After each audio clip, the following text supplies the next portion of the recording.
Assalamualaikum warahmatullahi wabarakatuh. Nama saya Tasya Nabila Hasanuddin. Nama saya Nurul Iza Nurhidayat.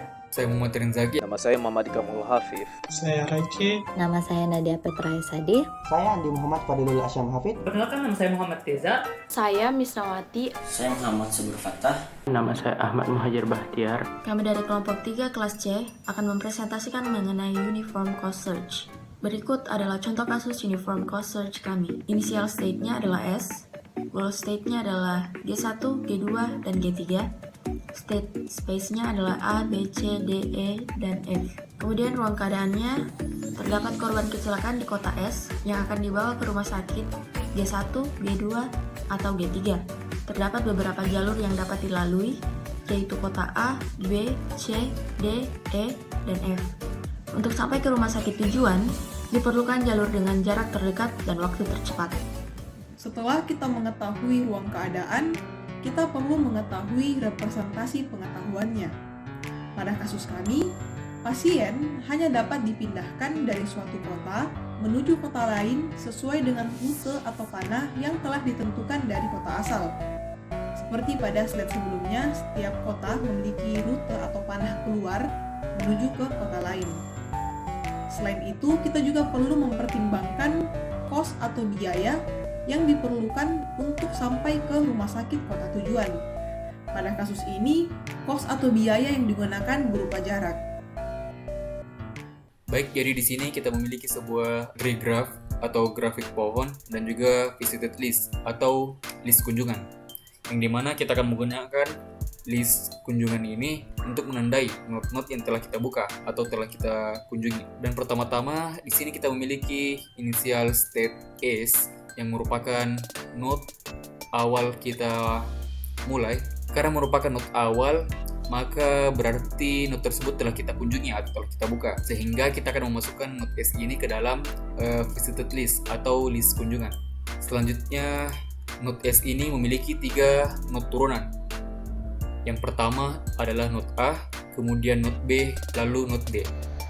Yang dimana masing-masing not memiliki cost atau biaya. Not A memiliki biaya sebesar 5, not B sebesar 9, dan not D sebesar 6. Dari ketiga list not tersebut, kita akan memilih not dengan cost atau biaya terendah. Di antara ketiga not tersebut, not yang memiliki cost atau biaya terendah adalah not A. Maka kita akan mengunjungi atau membuka not A. Karena telah mengunjungi atau membuka not A, maka kita akan memasukkan not A ke dalam visited list atau list kunjungan. Selanjutnya, kita akan melihat turunan atau cabang yang dimiliki oleh not A. Not A memiliki 2 cabang.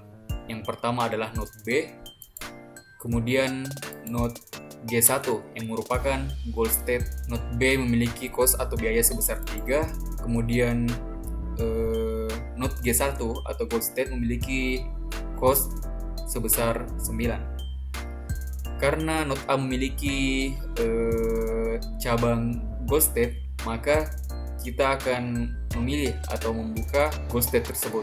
Adapun total jarak yang dimiliki goal state 1 yaitu sebesar 14, yang berarti jarak atau cost yang dibutuhkan dari not S menuju not G1 atau goal state melalui not A yaitu bernilai 14.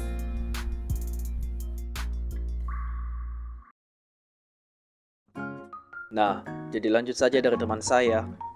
Karena kita telah mendapatkan goal dari A, maka kita pindah kembali ke not S. Kita tidak perlu tulis kembali S karena kita sudah pernah mengunjunginya.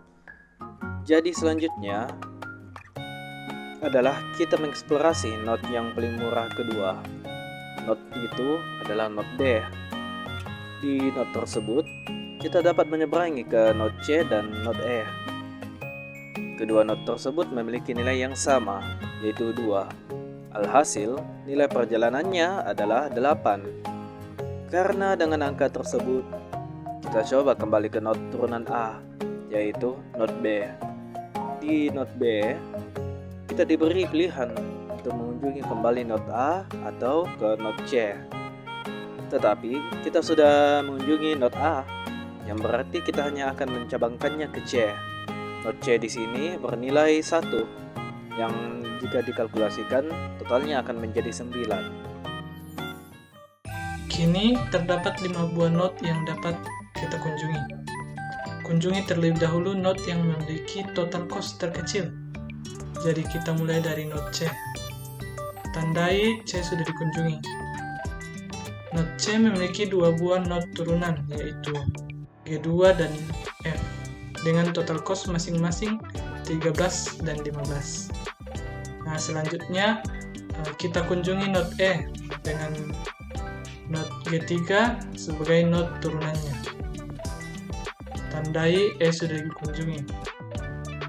Nah, kini terdapat 6 buah not yang dapat dikunjungi. Not dengan total cost terkecil selanjutnya adalah not C. Tapi sebelumnya not C dengan jalur yang memiliki total cost lebih kecil sudah dikunjungi, maka not ini harus dieliminasi. Begitu pula dengan not B. Kini hanya tersisa 4 buah not, yaitu G1, G2, F, dan G3. Nah, di sini G2 memiliki total cost terkecil, maka kunjungi G2. Dan tandai G2 sudah dikunjungi. G2 merupakan goal node. Ini berarti sebuah solusi telah ditemukan. Nah, solusi tersebut adalah S, D, C, G2, di mana solusi ini merupakan solusi yang paling optimal.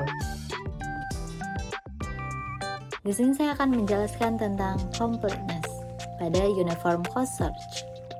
Teknik pencarian Uniform Cost Search berhasil memenuhi completeness. Mengapa demikian? Karena Uniform Cost Search mendapatkan minimal satu solusi untuk masalah yang ada. Sekian.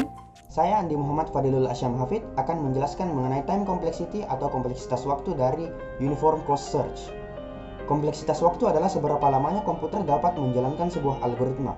Hal ini dapat disimbolkan dengan menggunakan notasi Big O, di mana N adalah ukuran dalam satuan bit yang diperlukan untuk mengawali input. Adapun time complexity untuk Uniform Cost Search itu bersifat eksponensial, yaitu kompleksitasnya berbanding lurus dengan B berpangkat 1 ditambah C dibagi dengan epsilon. Karena semua noda ditambahkan ke list untuk perbandingan prioritas. Adapun C merupakan cost untuk solusi optimal, dan diasumsikan bahwa setiap tindakan membutuhkan biaya setidaknya bernilai epsilon. Perkenalkan, nama saya Muhammad Teza. Saya akan menjelaskan materi selanjutnya, yakni materi optimality. Nah, Uniform Cost Search selalu optimal dikarenakan hanya akan memilih solusi dengan cost yang paling sedikit. Solusi yang paling optimal di sini adalah SDCG2 dikarenakan memiliki cost yang paling sedikit di antara solusi-solusi lainnya, serta memiliki rute yang paling sedikit untuk sampai ke goal 2. Selanjutnya, solusi SDE-G3. Solusi ini belum optimal dikarenakan memiliki cost 15. Sama juga halnya dengan solusi SAG1 yang belum optimal dikarenakan memiliki cost 14.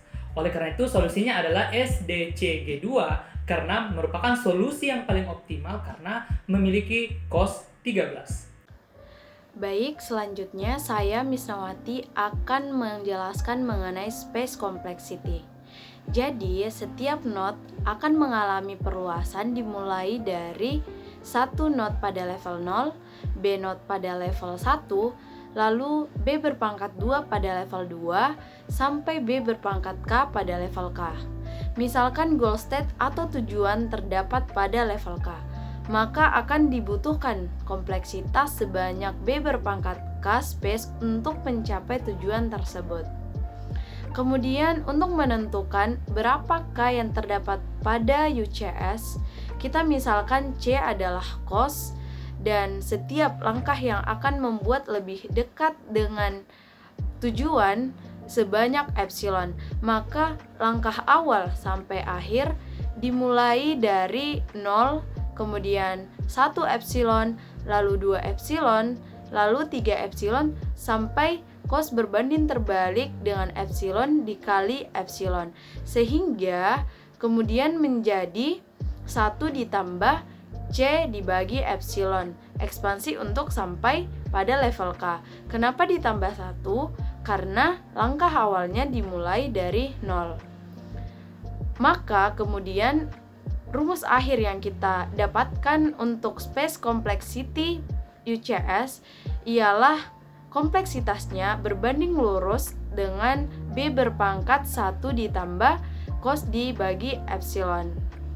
Kemudian mengenai arah dan topologi. Arah search pada UCS bergantung pada isi dari priority queue, dan topologi pada UCS ialah tree, seperti yang terdapat pada slide-slide sebelumnya. Baik, mungkin cukup sekian dari saya. Selanjutnya akan dilanjutkan oleh rekan saya. Saya Muhammad Subur Fattah dan saya akan menjelaskan mengenai algoritma uniform cost search. Langkah yang pertama, kita tambahkan starting node S ke dalam frontier list dengan biaya jalur GN sama dengan 0.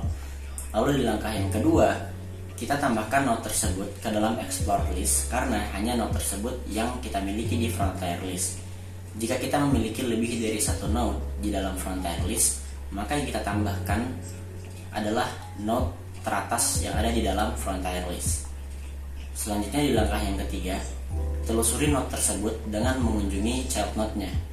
Setelah itu, kita tambahkan node tersebut ke dalam export list karena node tersebut telah ditelusuri. Baik, dan selanjutnya saya akan melanjutkan materi sebelumnya dari saudara Subur Fattah. Cara keempat, jika node yang ditambahkan adalah goal node dan tidak ada node lain dengan biaya lebih murah dibandingkan goal node di priority queue, maka hentikan pengecekan. Jika tidak, lanjutkan ke langkah berikutnya. Step kelima, karena terdapat node baru yang ditambahkan frontier list, atur ulang priority queue sesuai dengan prioritas dengan minimum biaya.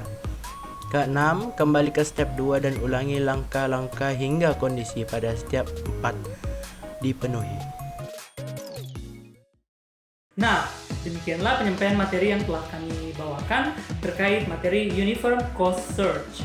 Kami ingin mengucapkan terima kasih yang sebanyak-banyaknya kepada ibu dosen dan rekan-rekan sekalian yang telah memperhatikan penjelasan dari kelompok kami. Dan kami juga berharap agar kiranya teman-teman sekalian dapat mengerti dan memahami materi yang telah kami bawakan. Untuk itu, kami akhiri dengan ucapan wassalamualaikum warahmatullahi wabarakatuh.